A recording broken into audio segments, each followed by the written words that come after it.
This episode of the Outline Podcast is brought to you by Audible. Audible is offering the listeners of this show one free audiobook and a 30-day free trial. To redeem this, you can click the link in the show notes or visit www.audibletrial.com/outlinepod. Let's start the show.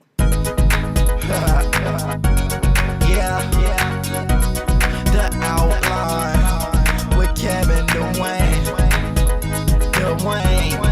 Kevin Dwayne.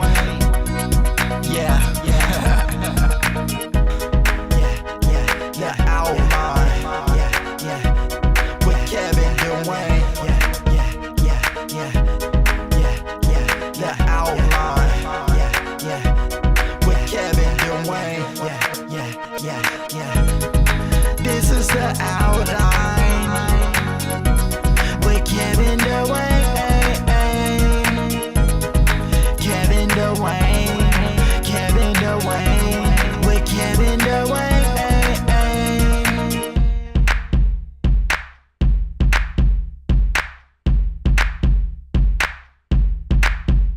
Yo, what's going on? This is the Outline Podcast, and I'm your host, Kevin Dwayne, with your weekly discussion of all things entertainment, LGBT culture, and a piece of encouragement for everyone.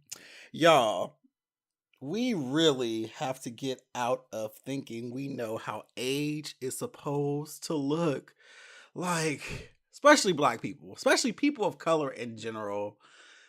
Y'all swear that as soon as you turn 30, your body is just gonna fold over like a card table, and it's just not true. If you moisturize, hydrate, be mindful of what you put in your body, food and dick, keep your stress levels low, mind your business, move your body a little bit each day, just 500 calories each day, you will preserve how you look. Like, it's so real. Just take care of yourself while you are young. And I feel like you will continue to be young. It's really a mindset. And as long as you feel that way inside, it will kind of ruminate outside. I hope that was a word. It will be outside. Do that. Like, take care of yourself. We have to stop thinking that as soon as you turn 30, you're just going to be this old witch or whatever. It's just not the case. I crack up to this day when people ask me how old I am. I'm like, oh, I'm about to be 33. What? You don't look at... Who gives a fuck if I do? Like, who cares? Like, I take care of myself. Also, there's certain things you should stay away from too, though. So, number one, fuck niggas. Fuck niggas are at the top of the list. Fuck niggas stress you out. Stress and worry give you lines. You get lines all on your face, and you're not sleeping. You need sleep. You have to sleep. That's important. See, fuck niggas bring on all the things that cause you to age. And that's, loss of sleep, stress, worry, children. See, fuck niggas bring all of those together. So it's like a big, is it a trifecta? A trifecta of all the stressors come with fuck niggas. So if you get rid of fuck niggas, you remove the risk of contracting the other things that will age you.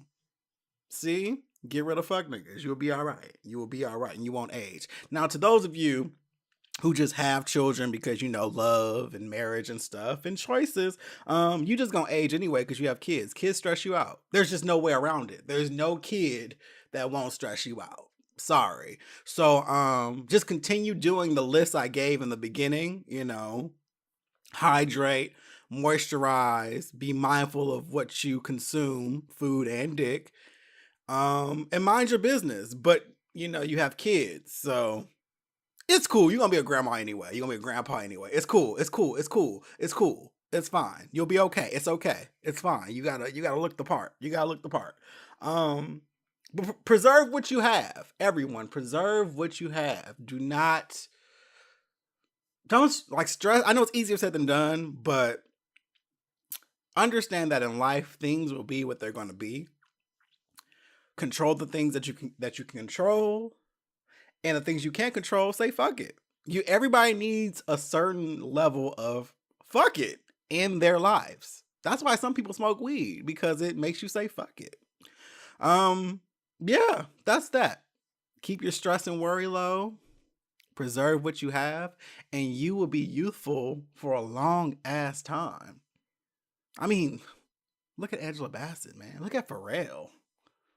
Look at Cicely Tyson. Like, these people who just take care of themselves. They take care of themselves, and they just preserve what they have. They ain't worried about fuck shit. They all also have money, and I know that being broke can be stressful.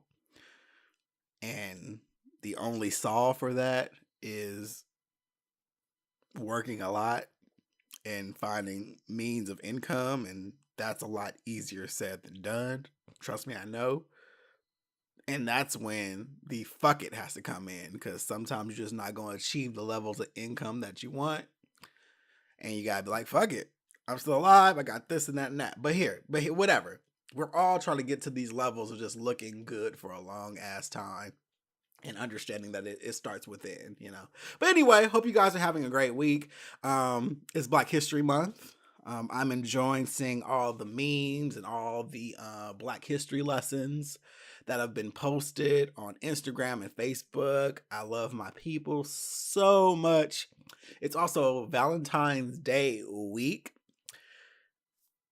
That's really all there is to say about it. I hope that Valentine's Day is every day for all of you. But if you do have a special someone, make the day super special. Like, enjoy it. Like, we don't have to hate Valentine's Day and make up all this shit. It's a day. It's a day. Like, it's a day. And I say that from both ends. It's a day. If you hate it, it's a day. If you love it, it's a day.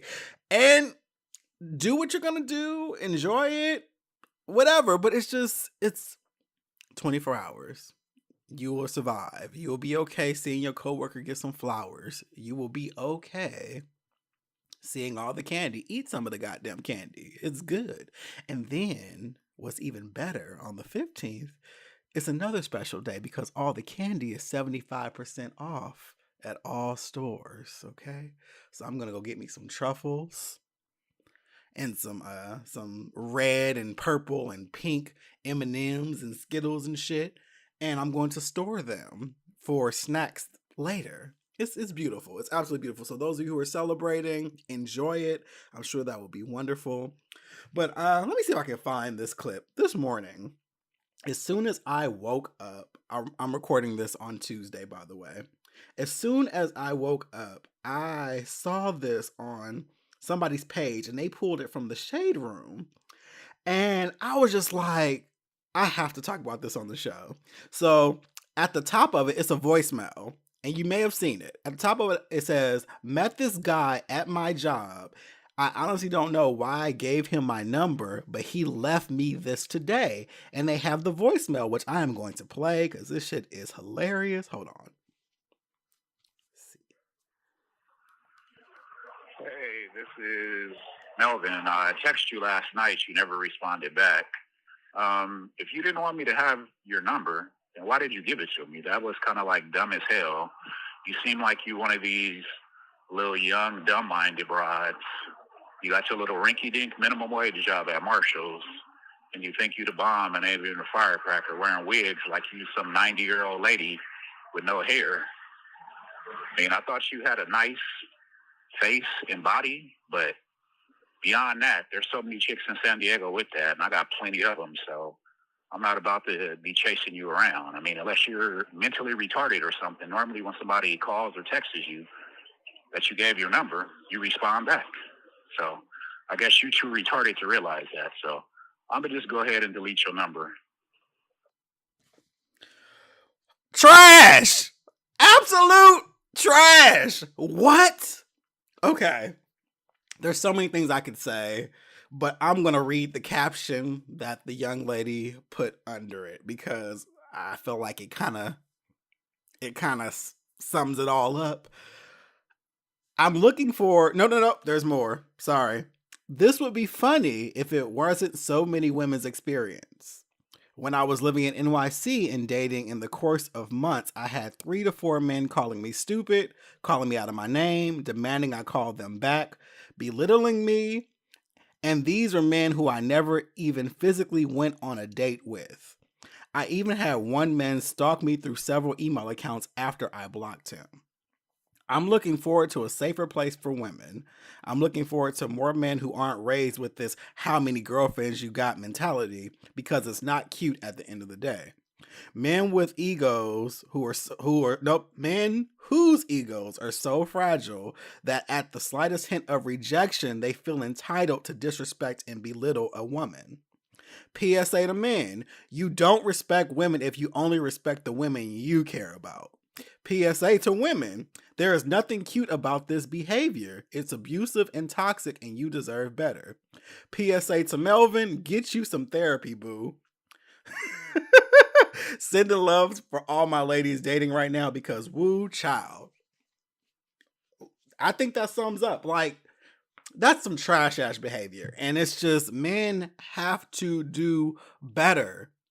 Have to do better. And as much as I would love to break down that voicemail, there's no point to, because a lot of things that he was saying, you knew it was the opposite. Anytime a nigga says some shit about, oh, I got this, no, you don't. You think you this, you don't think that about me. These are all the things that you're using to protect yourself from feeling that hurt of being rejected. That's all that is. And what I also think about the voicemail, and this is my own assumption, this is allegedly, this is how I feel about it. I really feel like he pressed her for that number, because there's so many times, and this happens in the gay community too, often, where men will not take no for an answer. It becomes as, oh, they give you their best game first. You're like, oh, no, thank you. Then it becomes a, oh, so you can't have friends? Oh, you can't have friends. You can't. It becomes this kind of pressing thing. Well, I'm just trying to kick it with you. I ain't even trying to be on you like that. And we all know the opposite is true. So you're just like, my God. And some people just give their number out of safety, and so they can leave you the fuck alone, because guess what? You can block them later, and just be like, whatever. And this is not to be fake. It's not, people don't take no for answers. See, me as a man, I can say I'm not interested, and if we have to, we can fight. We can both fucking box. But there are ladies out here who ain't trying to fight no 6'2" nigga. Like, why is this not being understood? They do it out of safety. There have been women who have been killed because they said no to men. This is terrible. Like, this is terrible behavior. This is absolutely terrible. Like, men need to get it together. And it's not all men. I know that has to constantly be said and shit, because fragile ass egos. But the men who are doing this shit need to stop. And if you got friends who are doing this shit, call their asses out. What kind of friend are you if you aren't trying to correct negative ass behavior in the people that you're close to? How are you a friend if you're letting them go around act this way? How? I want to understand that. Like, Melvin needs some help. Melvin needs some help. Like, wow. Just that shit blew my mind. But anywho, so lately there's been tons of just television, like stuff on TV. Like, I had to create a list of all the things that I've been watching and partaking in my last few weeks of freedom, because I start training in March. So I'm going to be honestly focused on that, because I'm passing. I'm getting my motherfucking wings. Like, I am not about to leave all of my comfort and do all of this shit only to go there and we coming back with some wings. So I'm going to be focused. So I'm kind of just enjoying this time being very leisurely and just chilling and just enjoying my time off, trying to stack a little bit of money. And that way everything will be fine when I get to training in a couple weeks. So I've been watching Grace and Frankie. Grace and Frankie took a while for me. It's in season 5, I believe, and I never could get into it. But lately, I picked back up, and now I'm in season 2, and I've been binge watching it. I'm enjoying it. It's good stuff. Like, I get it now. I'm connecting a lot more. I really feel like it's very much Pisces and Scorpio to me. I was talking to Raven about that, and he tells me that eventually they do say that Grace is a Scorpio. I don't think they ever speak on Frankie, but they give me such a vibe. They give me Raven and I all day, honestly, because me as a Pisces, I'm very much Frankie all over the fucking place, artsy as fuck, like damn near a hippie at times, and just doing the most. And I was like, I resonate with her. Like I get her elusiveness, and she's very aloof and just like whatever, but she don't have a problem reading a bitch either. And I'm like, yeah, I see that. Very just dreamy, kind of like not in the real world. And they say that a lot about Pisces, that we're very we're dreamy, like not in a good way. Like we live in a fairy tale land. We do. Like we don't want to deal with the fucking why deal with reality? Let y'all deal with that shit. That's fine. We work out just fine with all of our beliefs and be okay about it. So I've been enjoying that. But then what I really love is this new show on Hulu called Pen15, and it's so good. So it takes place. Okay, there's some issues. There's a slight issue with the date. It won't be a big deal to you. And it's not really a big deal to me, but it is, the date is off for me slightly, like by about 2 years, just because the show kind of canonizes the time that I was in middle school as well. And the things that they are doing and the pop culture that they are referencing the fuck. It's about 2 years prior. So the show, it's okay, so it's middle school and it's like year 2000. So it's like millennials when they were in middle school, the aging millennials. I'm talking about people who are now between 32 and 35. That's the group, because the creators are around that age as well. So the board in the classroom says August 28th, 2000. And I was like, I was actually going into high school by that time. But when watching the show, they're actually going over certain pop culture moments and music moments and things that were happening in 98 and 99. So I'm like, for me, I feel like the show should have been about 2 years prior, but I understand creative and I understand the whole thing. But that's a slight nuance for me, but the show is hilarious. Like it's literally like watching my middle school years on television. Kind of like on Atlanta. Well, I don't want to compare it because it's not black at all. It's not black at all. Atlanta, when they had the FUBU episode, when he had the FUBU shirt on, and he was in middle school, how that was like, oh shit, this is middle school. It's like that. They literally go back into that time period and just bring all the things, like going on AIM for the first time, and then like NSYNC being popping, and all the girl groups and all the stuff that was happening. It's so fucking funny, but it's also a mature comedy. It's TVMA. And what I like about this is they are showing middle school realistically. One thing I used to always think when I was in middle school is how adults were so fucking aloof when it came to how middle schoolers were. Like they always acted like we didn't know what we actually knew. Like sex ed was too late in my opinion. We didn't talk about sex until like, I want to say 7th, 8th grade. Nick, everybody fucking knew about sex. Everybody was fucking. And it was just like, why are y'all always behind this curve? Because you have this idea that no one's talking about it. They're so innocent. No, we weren't at all. Like none of us, everyone was doing something. And it was just very interesting to me.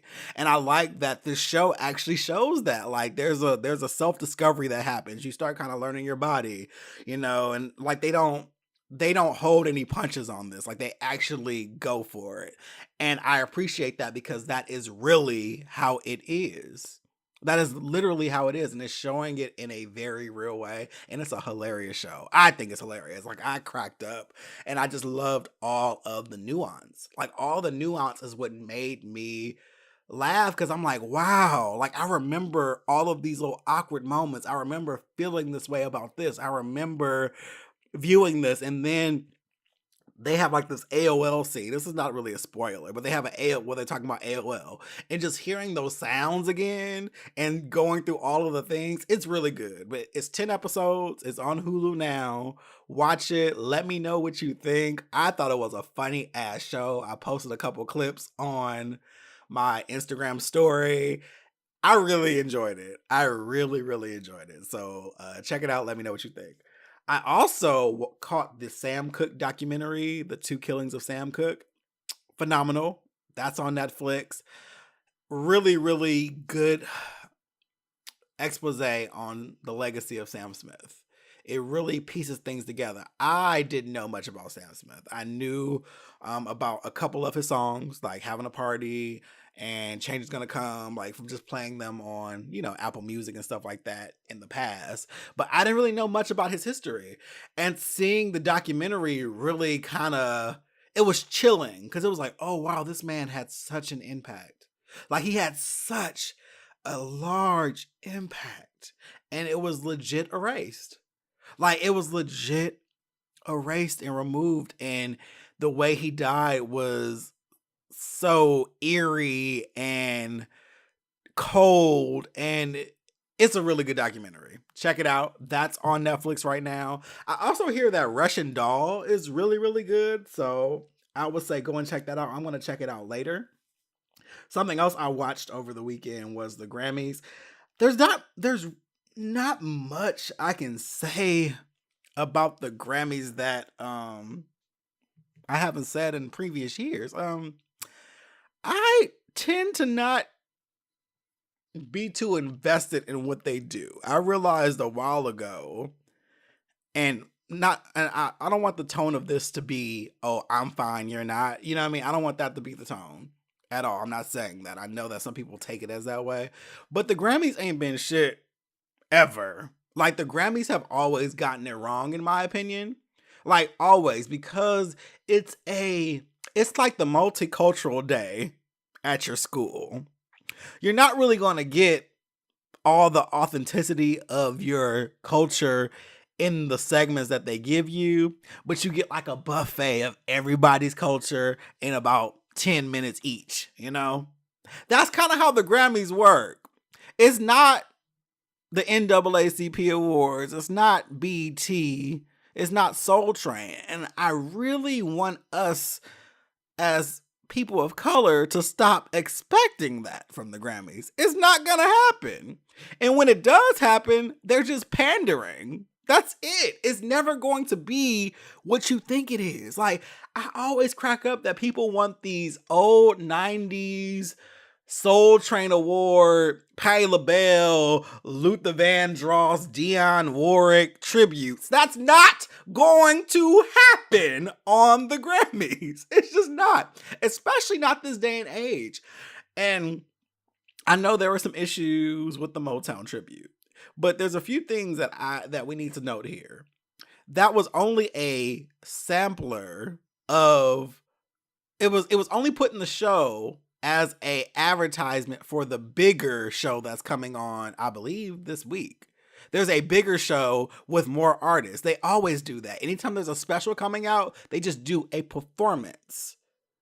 Just to be like, oh, there's a Motown special. There's a whole ass special coming out with other artists that you may like that are going to be performing. Like, y'all gave J-Lo way too much heat for that one performance. Like, it felt super extra. It just felt super fucking. She doesn't have the range. Okay. She's not black. Okay. But Smokey Robinson was cool with it. Barry Gordy seemed to be fine with it. How you gonna challenge the people who are a part of that movement and who they decide is okay to perform? Motown was for everybody. Like, calm the fuck down. Calm the fuck down. So it felt a lot. It felt just so extra. It was like, if you just would be logical and say, oh, there's a whole nother special coming on that J-Lo's not a part of, that's filled with black artists, and they're just trying to advertise for the full show that's coming on. Watch that show and shut the fuck up. People were giving it so much. They were just so angry. And I get all your arguments, but this has been the Grammys since the beginning of time. Like, legit. And yeah. Shout out to Cardi B. Super happy for her. I really wanted her to get that Grammy. I'm excited. I mean, it's a huge award because no solo female rapper has won Best Rap Album ever. And that's also a problem.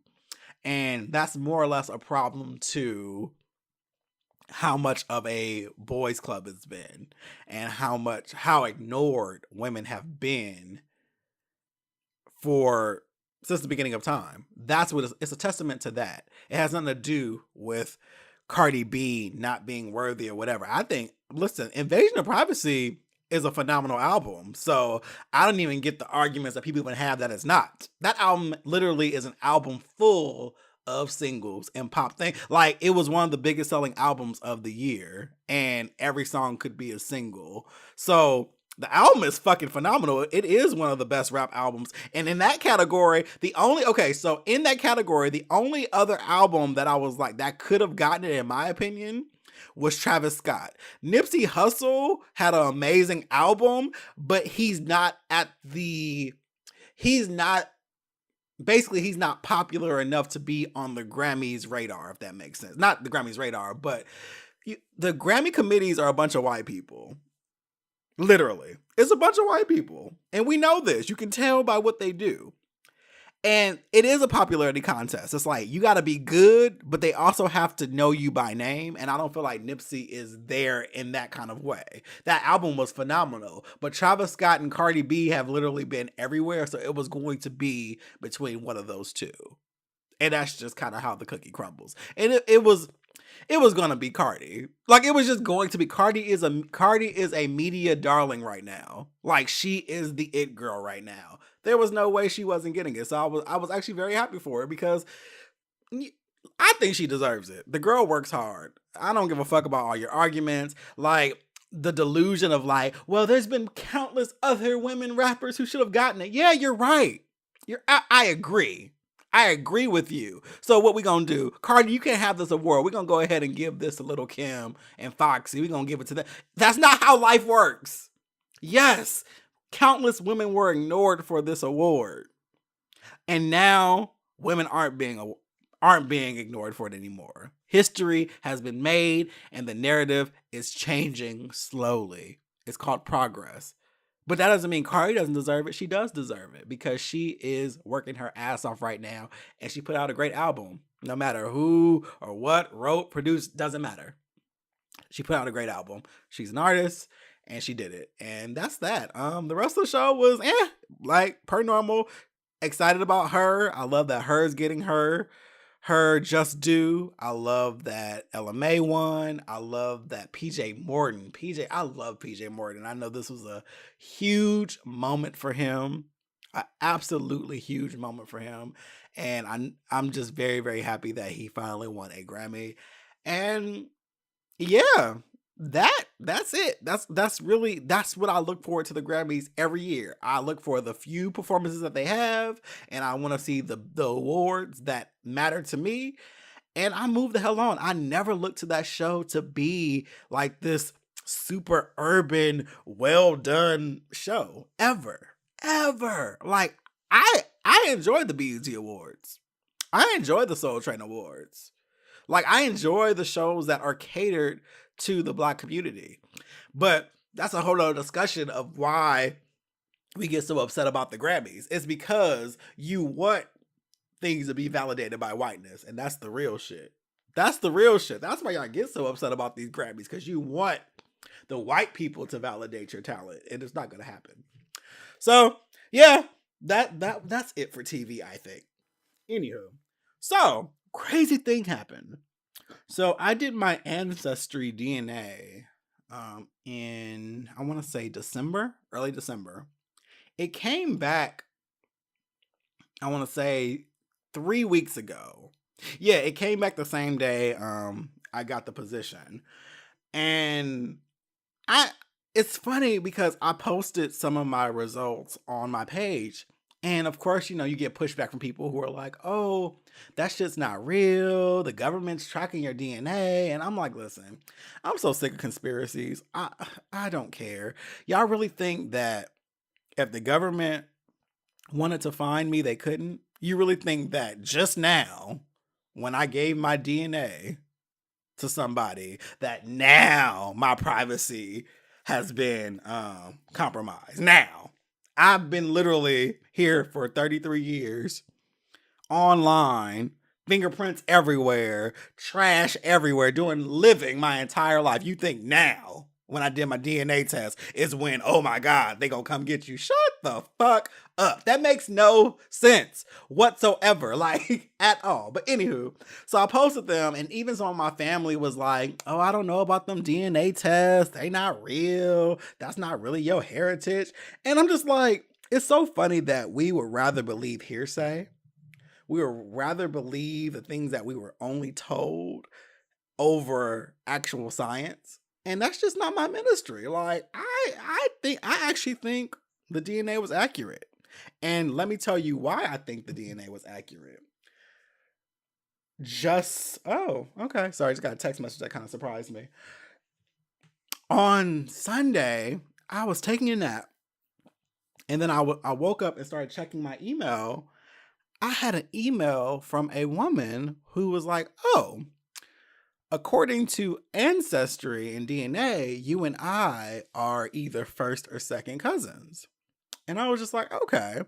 Then she went on to list people in her family tree that she's been building. And she actually named my uncle, my grandmother, and my grandfather by name, first and last name. And that shit blew my fucking mind. And it's funny because, like, on Ancestry, you have the option to be matched to other people based on your DNA.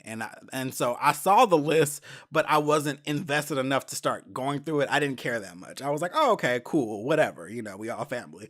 But there's people who are invested in it. And so when she reached out to me, I was just like, oh shit, that's crazy. Mind you, like, all that was on there was just my first and last name. There's no other details like that. It was just like, oh, your DNA matches this person. They have like these lists of how much it's a match. Like, it'll be like, oh, extreme match, somewhat of a match, low match, and it does it by cousins. It's like first cousin, second cousin, third cousin, fourth cousin, fifth cousin. That's how far back it goes.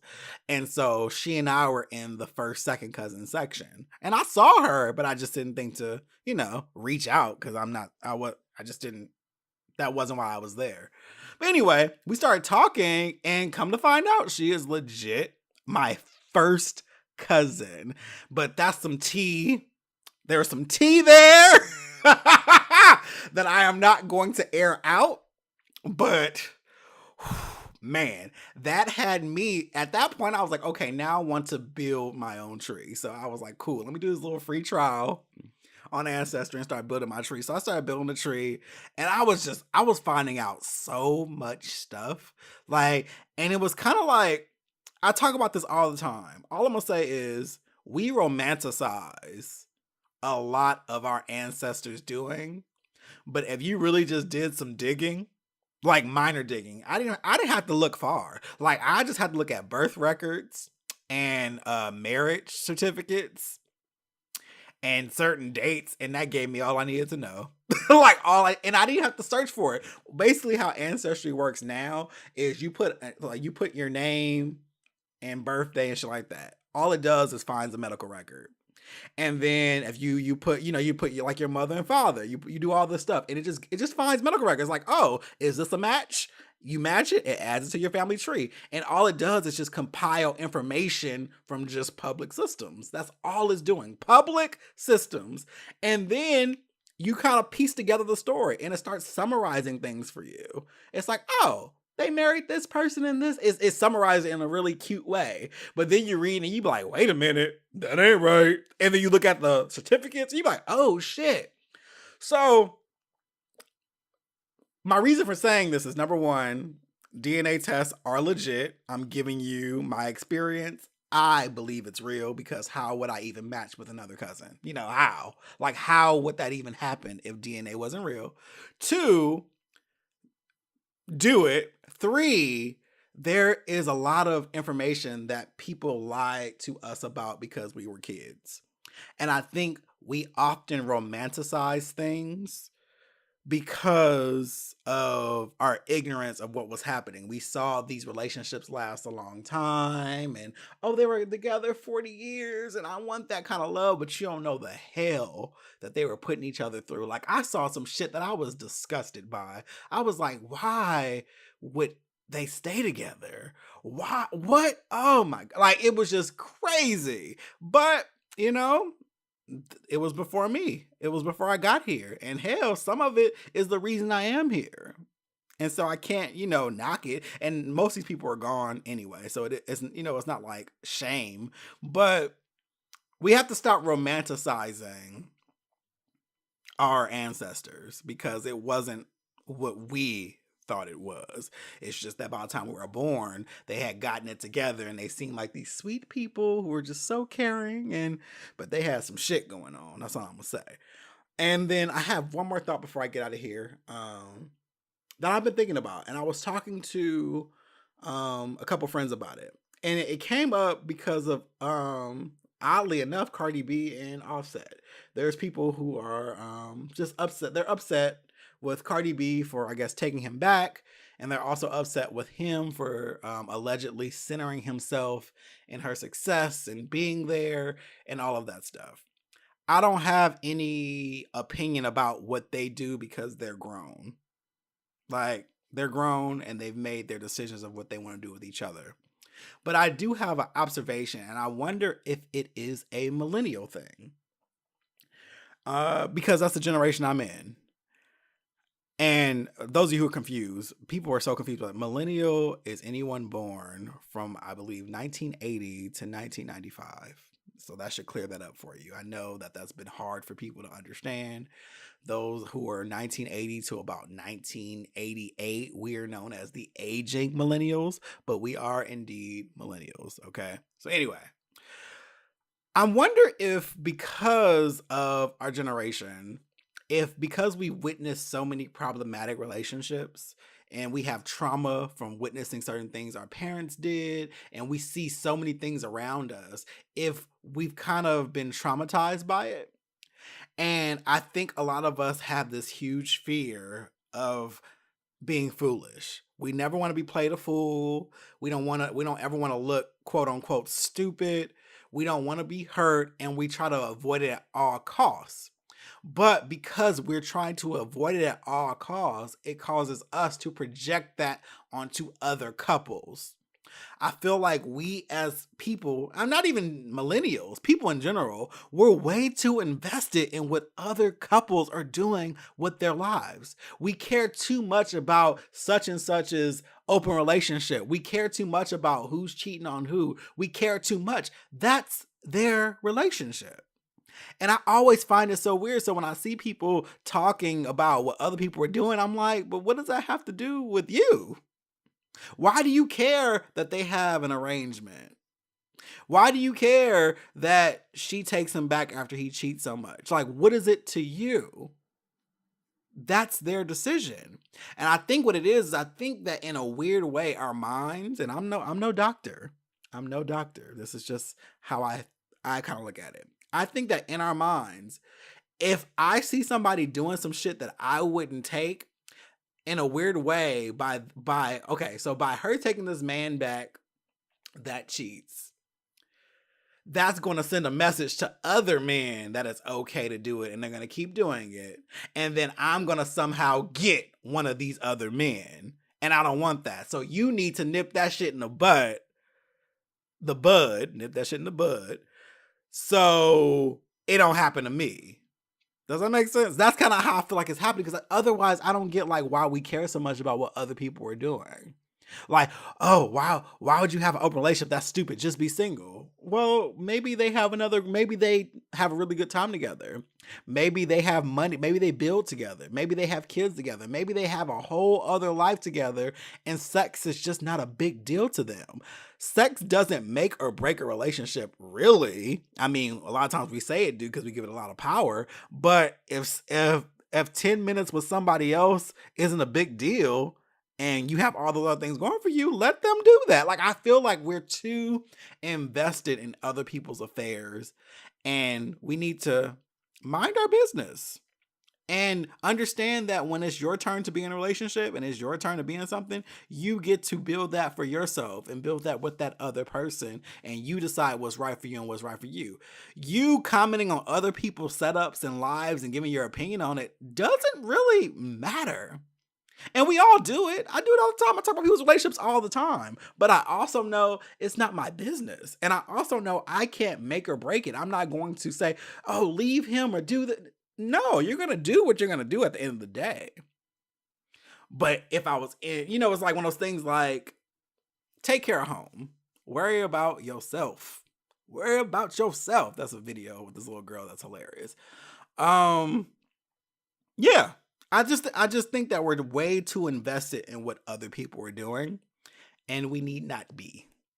Like, we gotta keep it. And I know there's these things in our face and there's things that we're watching, but I do feel like it's just in a weird way, I feel like we're trying to protect ourselves by pushing back on what other people are doing, because it's our own fear of it happening to us, and so we're very loud about it, thinking that that's going to save us, when in reality you don't know what you'll do in those situations. So yeah, that is that. But yeah, that's really it for this week's show. Time is winding down. I think I have 2 more shows. Yeah, I think I have 2 more shows before we wrap this up indefinitely, and I go on the next journey and do the next part of this.